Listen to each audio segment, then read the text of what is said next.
할렐루야. 이 오후 시간에도 옆에 분들 주위 분들과 이렇게 인사해 보도록 하겠습니다. 당신을 보니 성령님을 본 것 같습니다 하고 인사하도록 합니다. 당신을 보니 성령님을 본 것 같습니다. 우리 몇 분은 정말 성령님을 본 표정으로 옆에 분을 바라보시는 것 같아요. 우리 한 번 더 인사할 때 이렇게 인사하겠습니다. 성령 충만하세요 하고 인사하도록 합니다. 성령 충만하세요. 저는 오늘 여러분과 말씀을 먼저 살펴보기 전에 그런 상상을 먼저 여러분들 해봤으면 좋겠습니다. 그것은 바로 오늘이 오순절날 아침이라고 여러분들 한번 생각해 보자라는 거예요. 오순절날 아침. 이 오순절날 아침에 여러분들이 이제 오순절날이니까 예루살렘에 수많은 사람들이 모였을 거 아니에요. 왜냐하면 오순절이 되면 그들은 이 예루살렘에 모여서 절기를 지내기 때문에 수많은 사람들이 북적거리고 있어요. 근데 어디서 갑자기 쾅하고 막 번개치는 것 같은 아주 큰 소리가 나는 거예요. 깜짝 놀라고 사람들이 방 안에 있던 사람들, 뭐 건물 안에 있던 사람들, 이런 사람들이 막 뛰쳐나와서 이야기를 해요. 야, 이게 무슨 소리야? 이거 어디에서 나는 소리야? 하고 그 소리가 나는 곳에 가봤더니 조그마한 다락방이 있는 거예요. 그 다락방에서 사람들이 삼삼오오 나오기 시작하는데 그 사람들 머리 위에 뭐가 있냐면 불꽃 같은 게 임해고 있는 거예요. 저 사람들 머리 위에 저게 뭐지?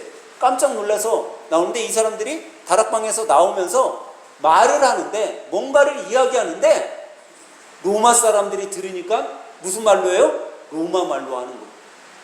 바데 사람이 들으니까 그 사람들이 무슨 얘기를 해요? 어디 언어로 해요? 바데 언어로 하는 거예요.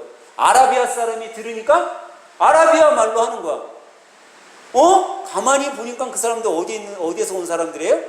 저 사람들 갈릴리 촌 사람들 아니야? 지금 얘기하면 저거 시골 촌뜨기들 아니야? 근데 시골 촌놈들이 어떻게 로마 말을 하고 바데 말을 하고 아라비아 말을 하지? 어떻게 이럴 수가 있어? 깜짝 놀라는 사람들이 있었어요. 근데 또 어떤 사람들이 뭐라고 이야기를 하냐면 이러는 거예요. 야, 저거 놀랄 필요 없어. 야, 쟤네들 술 취해서 그런 거야. 그러고 있는 거예요. 여러분 한번 상상해 보세요. 근데 여러분 예나 지금이나 지금 시대에도 술 취한 사람들 있어요, 없어요? 많아요. 여러분들은 표정을 잘 모르겠는 것 같아요. 저는 먹자골목 옆에 살다 보니까요, 밤에 이 먹자골목이라는 데가요 아주 휘황찬란해. 낮보다 더하네. 근데 새벽에는 제가 나가보지 않아서 잘 모르겠는데 11시, 12시쯤에 간혹가다 이렇게 어떻게 보다 보면요 술 취한 사람들이 그렇게 많아요. 근데 술 취하면요 술이 취해갖고 자기 몸도 못 관아요. 근데 제가 그 수많은 술 취한 사람들을 봤는데요, 한 번도 술 취한 사람이요 갑자기 영어를 유창하게 막 샬라샬라 하는 거 한 번도 제가 본 적이 없어요. 이 술 취해갖고 자기 몸도 못 가는 사람이 일본어 전공한 사람들처럼 유창하게 일본어 하는 사람들을 못 봤어요. 술 취했더니 뭐만 잘해? 욕만 잘하더라고요. 욕만. 그러니까 이 예수님 시대에 오순절 마가다락방에 나온 사람들을 보고 야, 쟤네들 술 취했다. 술 취해갖고 로마 말 잘한다. 술 취해갖고 아라비아 말 잘한다. 술 취해갖고 바덴 말 잘한다. 절대 있을 수 없는 일이죠. 근데 세상 사람들은요, 누가 잘 되기만 하면, 누가 좀 뛰어난 것 같으면 하나님께 영광을 돌리고 하나님께 경외하는 일보다 오히려 그를 어떻게 해서든지 까내리려고 한다라는 거예요. 오히려 더 나쁘게 생각하고 이야기한다라는 거예요. 근데 오늘 이 본문을 보니까요, 이 사람들은 뭘 받았어요? 성령을 받았습니다. 근데 이 사람들 가운데 누가 있었냐면 베드로라는 사람이 있었어요. 불과 50일 전만 해도 베드로 어떤 사람이었어요? 예수님이 십자가에 못 박히실 때 어떤 사람이었어요? 그는 예수님을 부인한 사람이었어요. 50일 전만 해도 베드로는 어떤 사람이냐면 어린 여자아이가 베드로 옆에 오더니 당신 예수님을 따라다니던 사람 중에 한 사람이죠? 그랬더니 베드로가 뭐라고 하냐면 나는 아니다, 너가 잘못 봤다 그러는 거예요. 여자 소녀가 아닌가? 그러다가 자세히 보니까 그 사람 맞거든. 다시 이야기를 해요. 당신 분명히 예수님을 따라다니던 사람 맞는데, 그러니까 또 뭐라고요? 너가 잘못 봤다, 나는 그렇지 않다라고 이야기를 해요. 마지막 또 그 소녀가 뭐라고 이야기를 해요? 당신 분명 맞습니다. 내가 봤어요. 저 십자가에 죽은 저 예수 따라다니던 사람 맞아요. 이제 베드로가 뭐라고 해요? 예수님을 부인하는데 어느 정도 부인하냐면 증오하고 부인하고 도망가요. 이제 그런 50일 전만 해도 그런 베드로였어요. 근데 이 베드로가 바뀌게 되었다라는 거예요. 왜 베드로가 바뀌었냐? 단 한 가지 뭐예요? 성령을 받았더니 다르다는 거죠. 그래서 오늘 이 오후 시간에는 여러분과 제가 성령께서 여러분과 저를 어떻게 사용하시는지, 성령을 받으면 우리가 어떻게 사용되어지는지를 살펴보면서 은혜를 나누려고. 첫 번째로 성령께서는요, 두려워하는 사람을 담대하게 만드신다라는 거예요. 방금 여러분에게 말씀드렸던 베드로, 소녀, 계집 여종, 성경에서는 뭐 어린 여종이라고도 하고 뭐 소녀라고도 하고 그 계집 여종이라고도 이야기하는 이 어린아이, 어린 소녀의 말 한마디에도 그는 예수님의 제자인 것을, 예수님의 사람인 것을 부인했어요. 그가 왜 부인했을 것 같아요, 여러분? 여러분, 베드로는 왜 부인했을까요? 베드로가 어떤 사람이었죠? 처음에 예수님을 겟세마네 동산에 군사들이 예수님을 잡으러 왔을 때 베드로 어떻게 했어요? 자기가 차고 있던 칼을 뺐어요. 그들을 대항하려고 했던 그런 두려움이 없는 제자였어요. 근데 그런 힘있고 고집있고 남들에게 지기 싫어하던 이 베드로가 어린 소녀의 말 한마디에 부들부들 떨면서 나는 예수님을 알지 못한다 하고 도망갔던, 왜 그런 삶을 살았겠냐라는 거예요. 그렇게 강했던. 여러분, 처음 군사들이 왔을 때는요, 자기의 고집으로 자기의 힘으로 그걸 이겨보려 했기 때문에 그때는 그랬었던 거예요. 근데 이제 이 계집 여종 앞에서는 왜 예수님을 모른다고 부인했을까요? 두려움이 온 거예요. 두려움. 죽음의 공포. 여러분, 그런 생각할 수 있죠. 야, 예수님의 제자, 그것도 수제자라고 사람들에게 불리울 정도의 그런 사람이 어쩌면 예수님을 모른다고 하고 그러고 도망가. 야, 그럴 수 있어? 여러분, 세상 사람들은 그렇게 얘기할지 모르지만 저는 그렇게 얘기하지 못할 것 같아요. 만약 여러분과 제가 그런 상황이었다면 여러분은 어떻게 했겠어요? 정말 죽음의 공포 앞에 여러분과 제가 서 있었다면 저도 똑같이 베드로처럼 예수님을 부인했을 것 같아요. 저도 예수님을 알지 못합니다 하고 도망쳤을지도 몰라요. 그런데 여러분, 베드로는 그 두려움과 공포 속에 예수님을 부인할 수밖에 없었어요. 여러분, 6.25 때 공산군들이 내려와서 교회를 점령하고요, 예수님을 믿는 사람들을 죽였어요. 그때 단 하나의 질문이었어요. 너 예수 믿냐? 그래서 믿는다고 하면 쏴 죽이고 믿지 않는다고 하면 살려줬어요. 근데 그 당시에도 예수님을 믿으면서도 예수님을 안 믿는다고 얘기한 사람들이 있었어요.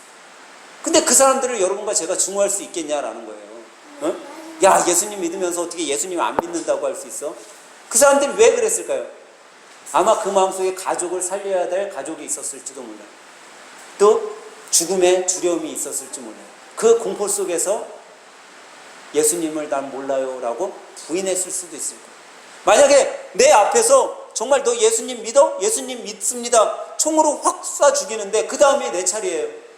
여러분, 나 예수님 믿는다고 할 수 있겠냐라는 거예요. 여러분과 제가 그들을 증오할 수 있겠냐라는 거예요.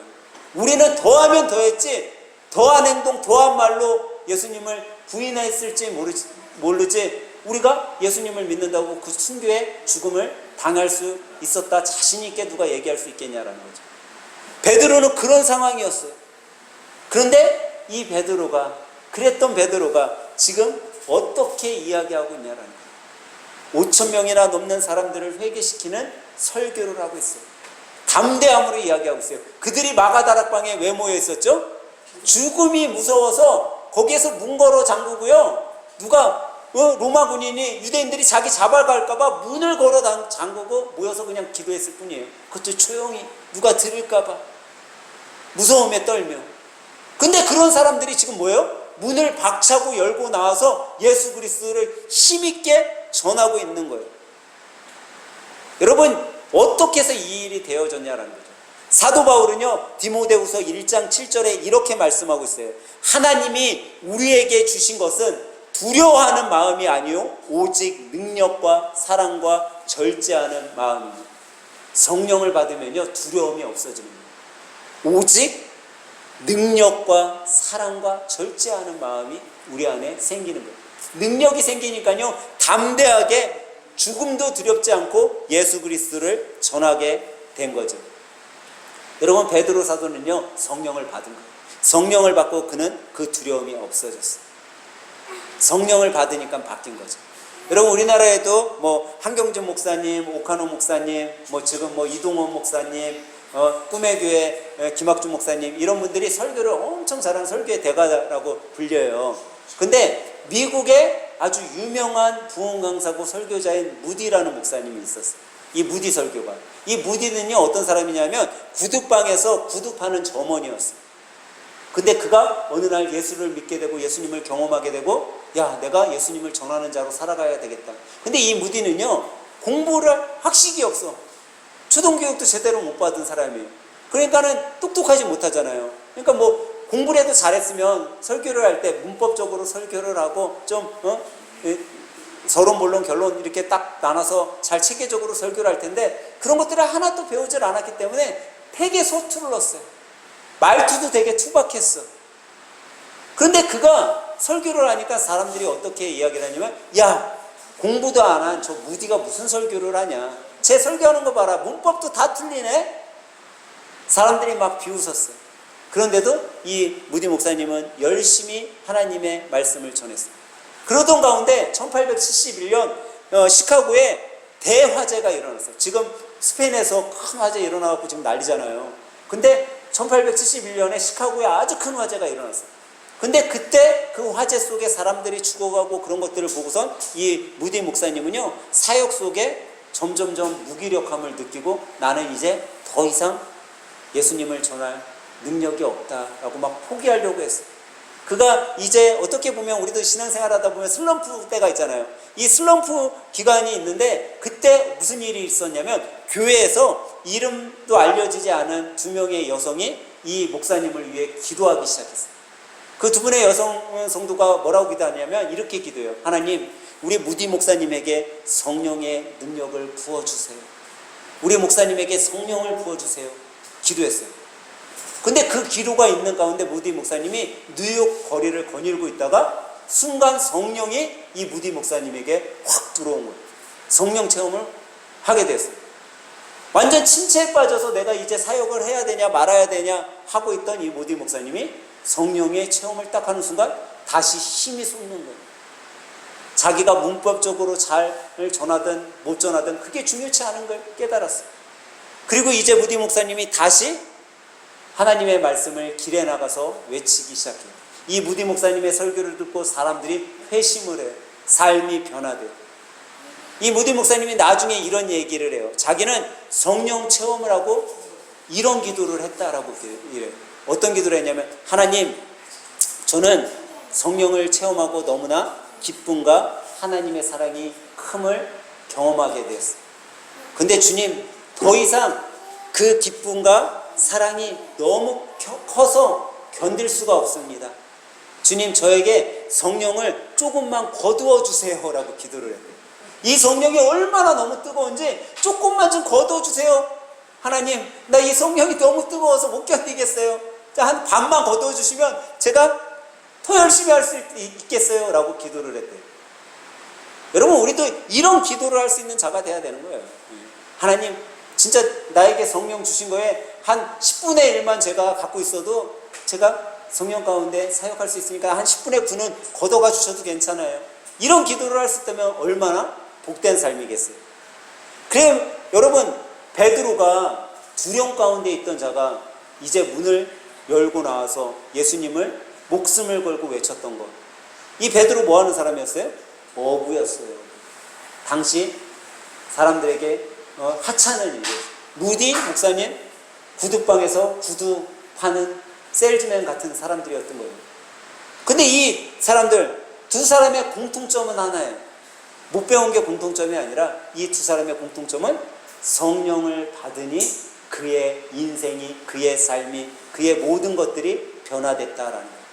여러분 성령을 받게 되면요 두려움이 사라지는 거예요. 성령을 체험하게 되면요 성령 내 능력으로 내가 쓰임받는 게 아니라 성령께서 여러분과 저를 사용하심을 믿으시기 바랍니다. 두 번째로 성령은요 어떻게 사용하시냐면요 특별한 사람보다 평범한 사람을 사용하신다라는 거예요. 오늘 본문의 베드로는요 무엇을 말하고 있어요? 이거 오늘 본문 말씀해 보면 베드로는 어떤 선지자의 말을 그대로 인용하고 있어요. 그게 누구죠? 요엘 선지자예요. 오늘 본문 17절부터 이렇게 나오는데 이 17절에서 나오는 말씀하고요 제가 지금 읽어드리는 요엘 2장 28절서부터 32절의 말씀을 한번 들으시면서 화면 보시면서 한번 비교해서 한번 보도록 해보세요. 제가 지금 읽어드리는 말씀은 요엘서 2장 28절부터의 말씀입니다. 그 후에 내가 내 영을 만민에게 부어주리니 너희 자녀들은 장래일을 말할 것이며 너희 늙은이는 꿈을 꾸며 너희 젊은이는 이상을 볼 것이며 그때 내가 또 내 영을 남종과 여종에게 부어줄 것이며 내가 이적을 하늘과 땅에 베풀리니 곧 피와 불과 연기 기둥이라. 여호와의 크고 두려운 날이 이르기 전에 해가 어두워지고 달이 핏빛같이 변하려니와 누구든지 여호와의 이름을 부르는 자는 구원을 얻으리니 이는 나 여호와의 말대로 시온산과 예루살렘에서 피할 자가 있을 것이며 남은 자 중에 나 여호와의 부름을 받을 자가 있을 것임이니라. 여러분 요엘 선지자가 한 말과 지금 베드로 사도가 한 말 똑같죠? 네. 그대로 인용하고 있는 거예요 지금. 그런데 지금 읽어드린 부분에 사람들이 나와요. 그죠? 사람들. 근데 공통점이 뭐냐? 이 사람들이 특별한 사람들이 아니다라는 거예요. 지금 베드로 사도하고 요엘 선지자가 얘기한 사람들 중에 왕이 있었어요? 아니에요. 학식을 많이 한 교수, 학자가 있었어요? 아니에요. 정치가가 있었어요? 아니에요. 그냥 평범한 사람들이었어요. 모두가 그냥 평범한 사람들이었어요. 어떻게 보면 우리가 세상에 살 때 사람들이 이렇게 이야기했어요. 나는 부족한 사람이에요. 나는 아무것도 없어요. 나는 나이가 너무 많아요. 나는 나이가 너무 어려요. 저는 너무나 평범해요. 라고 이야기하는 그런 사람들이라는. 우리는 부족하다고 이야기하는데 하나님께서는 뭐라고 이야기하셔요? 너는 평범하지 않다라고 말씀하신다는 거예요. 나는 없다고 얘기하는데 하나님은 있다라고 하신다라는 거예요. 그것이 뭔 차이예요? 내 안에 성령님이 계시면 우리는 부족하지 않은 자가 될 수 있다는 거예요. 내 안에 성령님이 계시면 나는 능력이 없는 자가 아니라라는 거죠. 성령님이 있다는 건요 예수님 손에 들려졌다는 것을 뜻해요. 여러분 우리가 잘 아는 오병이어 사건을 알아요. 예수님 손에 들려진 게 뭐였죠? 어린 소년의 도시락 하나였어요. 이 도시락 여러분 어떻다고 생각해 보세요. 그 도시락에 뭐가 있었죠? 보리떡 5개와 물고기 2마리. 너무나 평범한 도시락이에요. 이 평범한 도시락이 기적을 일으킬 거라 아무도 생각지 못했어요. 하지만 예수님 손에 들려지자 성령의 역사로 인해 장정 5,000명이나 넘는 사람들이 먹고도 남는 그런 기적을 맛보게 된 거죠. 여러분 한국전쟁이 있은 다음에요 수많은 선교사들이 우리나라에 들어왔어요. 그때 이름도 없고 빚도 없는 여자 선교사분 한 분이 있었어요. 이 분은요 배운 것도 없었어요. 보통 선교사들은요 어떤 사람들이 오냐면 학식 있는 사람들이 왔어요. 우리나라에. 여러분 외국 가서 선교하시는 분들이요 그냥 뭐 공부도 안 하고 부족하고 뭐 이런 분들이 외국 가서 선교 안 해요. 지금도 우리나라에서 선교사로 나가시는 분들 있잖아요. 이분들이요 다 똑똑하신 분들이 나가요. 그리고 기본적으로 어려운 데 가시는 분들 중에 또 하나 자격증을 따는 게 있는데 그 자격증이 뭐냐면 의료 자격증을 따요. 그러니까 의사나 간호사 이런 사람들이 선교사로 나가요. 우리나라에도 선교센터에서 교육받으면 똑똑한 사람들 교육시켜서 내보내요. 근데 이때 우리나라에 수많은 똑똑한 사람이 오는데 이 여자 선교사님은요 배운 것도 없었어. 그렇다고 의료적인 활동도 몰라. 그러니까 나는 너무 부족하죠. 갖고 있는 것도 없이. 근데 이분이 한 게 딱 하나예요. 고아인 애들 데려다가 안아주고 사랑해주고 먹여주고 씻겨주고 그러면서 예수님의 말씀만 전한 거예요. 이분이 똑똑해서 뭔가 기술이 있어서 의학적 지식이 있어서 아니에요. 그냥 예수님의 사랑으로 그냥 품어줬던 거예요. 근데 이 사랑을 받은 아이들이 자라서 목사가 되고 교사가 되고 지도자가 되고 그러면서 이 나라 대한민국을 변화시키는 주역들이 되었던 거예요. 예전에 제가 사역하던 교회에요, 한 권사님이 계셨는데, 이 권사님이요, 제가 무슨 얘기를 하면요, 그래요, 저한테. 목사님, 저는요, 아무것도 할 줄 몰라요. 아무것도 못해요. 맨날 제가 뭐만, 권사님 이것 좀 할까요? 그러면, 목사님, 저는 그거 못해요, 그거 못해요. 그래요. 근데 이 권사님이 진짜 못하냐? 아니에요. 이 권사님이요, 교회 일이란 일은 다 하셔. 제가 월요일날 가면 언제 월요일날 왔는지 월요일날 계신 거예요. 제가 수요일날 가면 수요일날 또 있는 거예요. 저는 그 권사님이 교회에서 사시는 줄 알았어. 새벽 예배도 한 번도 빠지지 않고 나오죠. 이거 하려고 하면 이거 가고, 토요일날은 또 교회 식당 봉사하고, 주일날은 또 설거지 봉사하고, 가는 곳마다 있는 거예요. 그래서 제가 그때 깨달았죠. 그 권사님은 못하는 게 아니라 그 권사님은 소머즈이셨구나. 여러분, 우리는요, 못하는 게 아니에요. 우리는요, 하나님께서 쓰이실 때 우리가 가져서, 우리가 똑똑해서, 우리가 알아서 하는 것이 아니라 하나님이 나에게 능력 주시는 자 안에서 내가 그 능력을 행할 수 있는 그런 자를 주님께서는 원하고 계시고 찾고 계신 거죠. 하나님은요, 특별해서 사용하시는 하나님이 아니라 평범한 자를 사용하셔서 그 안에 성령을 부어주시고 그 성령께서 그 평범한 사람을 특별한 사람으로 사용하시는 줄 믿으시기 바랍니다. 그러면 마지막 세 번째로 성령께서는요, 어떻게 사용하시냐면요, 우리를요, 구원의 통로로 사용하신다라는 거예요. 오늘 본문 21절, 우리 한번 다 같이 한 목소리로 읽어보도록 할게요. 21절, 시작! 누구든지 주의 이름을 부르는 자는 구원을 받으리라 하였느니라. 여기는 베드로 설교 가운데 결론이라고 할 수 있어요. 결론. 이 결론 보니까요, 누구든지 주의 이름을 부르는 자는 뭘 받아요? 구원을 받는다는 거예요. 결론은 구원받는 거잖아요. 그러면 여러분, 지금 우리가 뭐에 대해서 이야기하고 있죠? 성령에 대해서 이야기하고 있잖아요. 여러분, 우리가 성령 받자, 성령을 받으십시오, 성령을 체험해야 됩니다. 근데 성령 받는 목적이 뭐냐라는 거예요. 여러분, 성령 받는 목적, 신비로운 체험하기 위해서 성령 받습니까? 방언하기 위해서 성령 받으세요? 우리가 성령 왜 받냐라는 거예요. 성령. 여러분, 성령 받는 이유는요, 이 성령이 나한테만 갇혀있기 위해서 성령 받는 거 아니에요. 우리가 성령 받고 그 성령을 딴 사람에게 흘려보내기 위해서, 이 성령을 흘려보내야지만 예수님을 믿는 자들이 늘어나기 때문이죠. 여러분, 우리가 이제 여름 캠프 하려고 해요. 우리 주일학교 아이들. 근데 옛날에는요, 여름 성경학교 여름 캠프 하면은 보통 이렇게 운동장 있는데, 그런 데서 그런 건물 있는데 뭐 숙소 빌리고서 이렇게 여름 성경학교 여름 캠프를 했어요. 그럼 밤이 되면 운동장에다가 나무를 이렇게 쌓아놓고 뭐 했어요? 캠프파이어 했어요. 그럼 그 캠프파이어 할 때 마지막에 꼭 하는 게 있었는데 뭐냐면요, 손에다가 다 뭐를 들어요? 초를 하나씩 들고 어디서 불을 딱 켜주면 그거를 양쪽으로 이렇게 전달을 해요. 다들 안 해보셨어요? 나만 해봤나? 그러면 이렇게 전달을 하면 그 불 받은 사람이 또 옆으로 전달을 해요. 근데 이 전달을 했을 때 여러분, 이 불을 줬더니 내 불이 꺼져요, 안 꺼져요? 안 꺼져요. 오히려 더 시간이 지나면 지날수록 더 활활 불이 잘 타오라. 총명이 녹아서. 그러면 쭉 전달하면 마지막 사람까지 불이 다 전달돼요. 여러분, 성령을 받은 사람, 이 성령이 충만한 사람이요, 성령을 전하잖아요. 성령의 사랑을 나눠주잖아요. 그러면 내게 고갈될 것 같지만 고갈되는 것이 아니라 더 풍성하게 남는다라는 거죠. 근데 참 신기하게도 이 성령의 역사는요, 내가 있어서도, 내가 높은 지혜가 가져서 내가 능력 가운데 행하는 것이 아니라라는 거예요. 베드로 사도는요, 오히려 어떻게 보면 겁쟁이였어요. 두려움에 쌓인 사람이었어요. 가진 것이 아무것도 없는 사람이었어요. 근데 그가 위대한 하나님의 선지자 사역자로 쓰임받을 수 있었던 이유 단 하나는 바로 하나, 성령을 받았기 때문이에요. 여러분, 우리는 종종 이렇게 이야기를 해요. 하나님, 물질을 주시면 제가 일을 충분히 할 수 있을 텐데, 하나님, 제가 시간만 있으면 충분히 이거 감당할 수 있을 텐데 제가 시간이 없네요. 제가 물질이 없네요.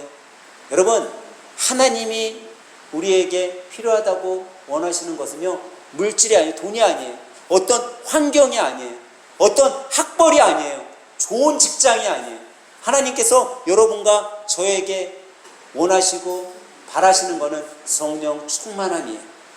저는 오늘 이 예배를 드리시는 여러분과 제가 다른 것 다 없다 할지라도 성령 충만한 하나만 받는다면요, 하나님께서 여러분과 저를 크게 쓰시는 그 분임을 믿으시기 바랍니다. 여러분, 세상의 삶 속에는요 순서가 있어요. 순서. 여러분, 순서는요 우리가 잘 기억해야 될 거예요. 제가 아침이 되면요 우리 유빈이 유찬이가 오면은 해주는 게 있어요. 그게 뭐냐면 기도를 얘네들한테 해줘요. 근데 오늘도 제가 유찬이를 이렇게 기도해 주는데요, 이렇게 그런 기도를 했어요. 하나님, 우리 유찬이가 이제 방학을 보내요. 이제 방학 동안에 상주도 갈 거고요, 영월도 갈 거고요, 교회 여름 캠프도 올 거예요.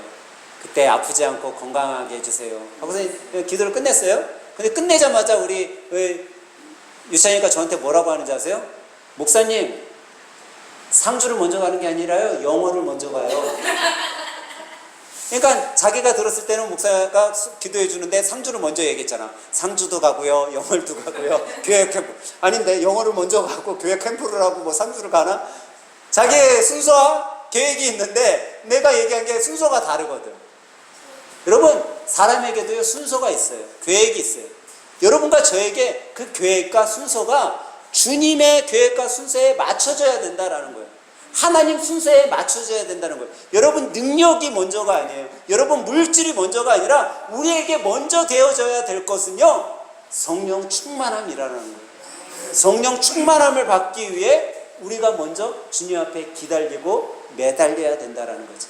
저는 오늘 이 오후 시간에 함께 예배를 마치고 돌아가는 여러분들이 이렇게 기도하길 원해요. 주님, 제 안에 성령으로 충만하게 하여 주시옵소서.